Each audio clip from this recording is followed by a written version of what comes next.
Welcome to the weekly show with Dear One. Now you may have heard about this new trend America and Europe are trying to set, de-risking. A big selling point for this business is all about dodging dependency, like avoiding China going, surprise, you've been sanctioned. But let's be real. Who's the true champ at cooking up these risks? Yep, you've guessed it. The US. No contest. Now this new buzzword has raised some eyebrows.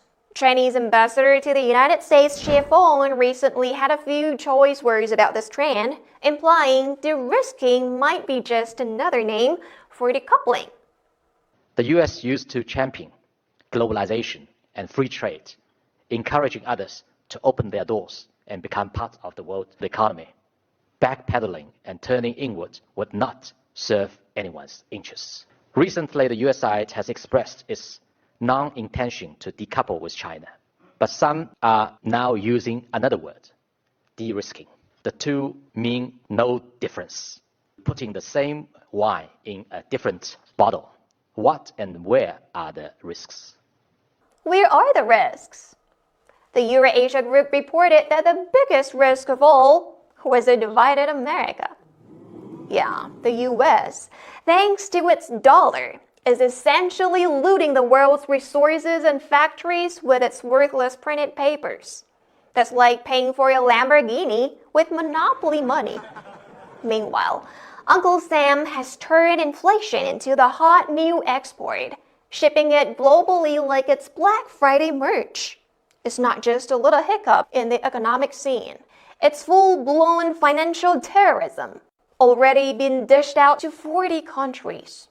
It's a twisted game that half the planet's been unwillingly roped into. And while we're talking about games, let's chat about America's favorite one.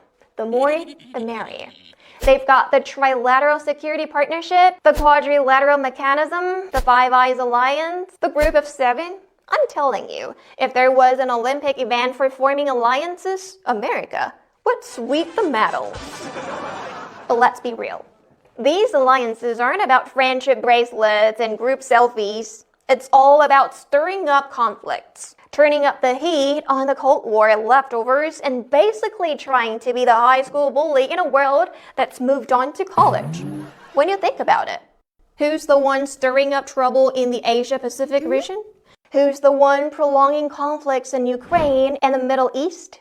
Who's the one propagating fear and uncertainty then selling its freedom and democracy?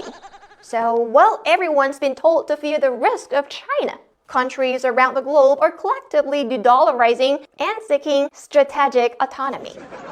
In the end, decoupling and de-risking make it seem like you're in control of the economy, like playing SimCity, where you can minimize risk and decouple anything that doesn't agree with you with a few clicks.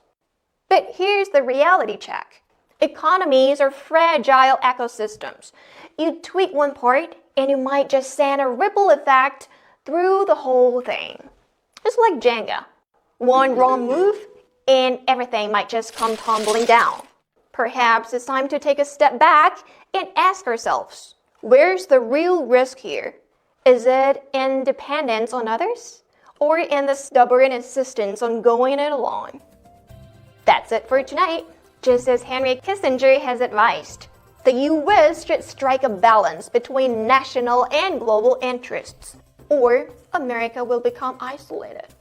Though it's hard to believe this is advice coming from a centenarian to a group of seasoned politicians.